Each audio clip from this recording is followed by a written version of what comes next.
स्वागत है दोस्तों आप सभी का एक बार फिर से नर्सिंग साइंस चैनल पे। ये वीडियो आपका रिलेटेड टू जो राजस्थान सीएचओ भर्ती आपकी 2023 थी, लगभग 3,500 पोस्टों के ऊपर थी, उसके ऊपर रहने वाला है। तो अभी तक जो आपका पेपर लीक मामला था, अब भर्ती रद्द होगी या नहीं होगी, क्या होगा, नई सरकार गठन भी हो गई है, एक न्यूज़ आर्टिकल भी आया है कि भर्ती का क्या होगा, वो जो सारी जानकारी है, जो सारी सच्चाई है, आपको इस वीडियो के माध्यम से देने की कोशिश करेंगे। ये जो दैनिक भास्कर का जो आपका न्यूज़ आर्टिकल था, उसमें लिखा था कि असमझ में है। कौन है असमझ में? भर्ती के पेपर को लीक माना जाए या नहीं, निर्णय नहीं, अभी तक इसका कोई डिसीजन भी आपको नहीं मिला है। नई सरकार तय करेगी कि सीएचओ जो भर्ती है उसका भविष्य क्या होगा। हज़ारों जो कैंडिडेट है, लगभग 90,000 जो कैंडिडेट थे, वो इस वैकेंसी के लिए परेशान हो रहे हैं। तो जो राजस्थान कर्मचारी चयन यानी RSMSSB के द्वारा आपका जो सीएचओ वैकेंसी करवाई गई थी, तो उस समय बीजेपी की गवर्नमेंट ने जब पेपर आउट हुआ तो कैंडिडेट के फेवर में और कैंडिडेट के मतलब पता नहीं क्या चीज़ थी वो, उसके मतलब लेकर वो उन्होंने खूब सारी चीज़ें कही थी कि पेपर रद्द होना चाहिए और पेपर को दोबारा से कंडक्ट करवाया जाना चाहिए। तो अब उन्हीं की सरकार आ चुकी है। अब ये सरकार क्या करती है उसके ऊपर ये वीडियो है भाई, क्या होना चाहिए क्या नहीं होना चाहिए। तो नई सरकार के हाथ में आ गई है, तो लगभग सरकार क्या तय करेगी कि पेपर को लीक माने या नहीं, या फिर रिजल्ट निकाला जाए। लगभग 10 महीने बाद में इस पेपर को अभी तक डिसीजन नहीं दिया, तो काफ़ी सारे कैंडिडेट हैं वो परेशान हो रहे हैं। उनके लिए क्या होना चाहिए।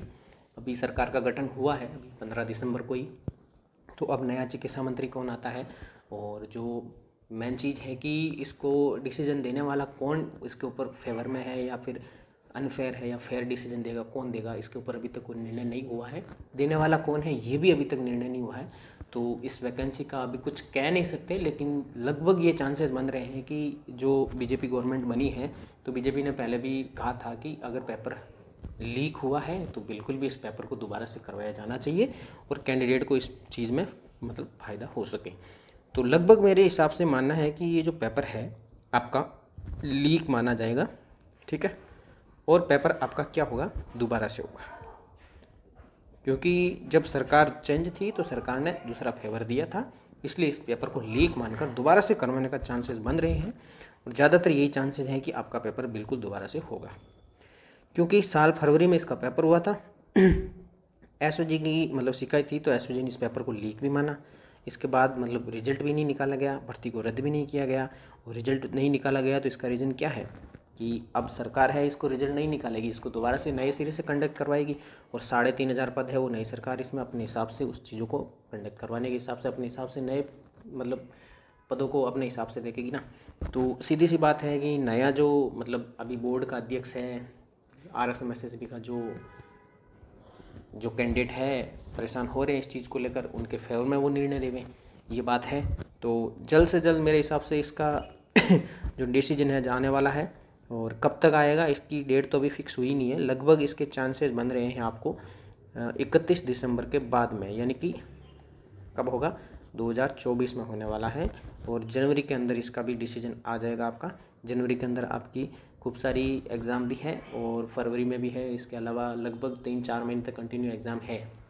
और डिसीजन इतना जल्दी देंगे क्योंकि जो अप्रैल और मई है उसके अंदर लोकसभा इलेक्शन है, तो कैंडिडेट को मतलब अपने हिसाब से अपने फेवर में लेने के लिए जो सरकार है या फिर कोई मतलब चाहते हैं, तो उस हिसाब से उनको कैसे अपने मतलब फ़ायदे के लिए बोलो या फिर कोई अपने फेवर के लिए बोलो, तो उस हिसाब से सरकार भी डिसीजन इसी टाइप का देगी ताकि आप लोग भी खुश और सरकार भी खुश, और आपका डिसीजन भी आपके फेवर में आए, ऐसी हम भी उम्मीद करते हैं, ताकि जो बेरोज़गार लोग हैं उनको जल्द से जल्द मतलब नई वैकेंसी जो है उसमें उनका डिसीजन मिले और उनको ज्वाइनिंग मिले। और उसके अलावा क्या चीज़ें हैं कि कोई भी चीज़ें होती हैं तो उनको सारी चीज़ें देखनी पड़ती है कि भाई एक्चुअल में ये चीज़ फैक्ट थी या नहीं, इसका डिसीजन क्या होना चाहिए, एक्चुअल में क्या नहीं होना चाहिए, ये डिपेंड करता है पूरी की पूरी इसकी जांच जो एसओजी को सौंपी गई थी। उन्होंने डिसीजन दिया, लेकिन अब उसको डिसीजन को अप्लाई कौन करेगा ये उसके ऊपर डिपेंड करेगा, जो सरकार बनी है उसके ऊपर।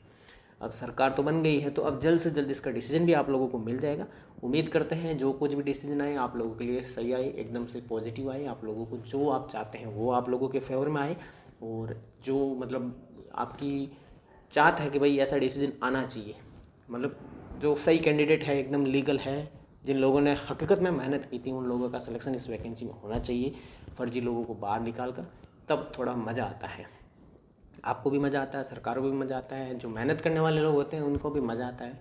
फर्जी लोग लग जाते हैं तो थोड़ा बुरा लगता है यार, दिल से बुरा लगता है कि उन लोगों का सिलेक्शन होना चाहिए जिन लोगों को एक्चुअल में मेहनत की थी उन लोगों ने। ठीक है, तो ये जल्द से जल्द आपका डिसीजन आ जाएगा। भर्ती लगभग मेरे हिसाब से 99% कैंसिल है और नए सिरे से होगी। ठीक है, और आप लोगों से एक उम्मीद करता हूँ कि अगर कोई भी आपकी तरफ से मुझे सजेशन देना चाहते हो या फिर कोई मेरे से राय लेना चाहते हो तो मुझे डायरेक्ट कमेंट बॉक्स में कमेंट करके पूछ सकते हैं। जानकारी समय समय पर आपको इस चैनल के माध्यम से, वीडियो के माध्यम से हम देते रहेंगे। वीडियो को लाइक करें, चैनल को सब्सक्राइब करें। चैनल को सब्सक्राइब करना बिल्कुल भी फ्री, आपका कोई चार्ज नहीं लगता है। बट ये है कि आप लोग सब्सक्राइब कर देते तो हमें भी हेल्प मिल जाती है।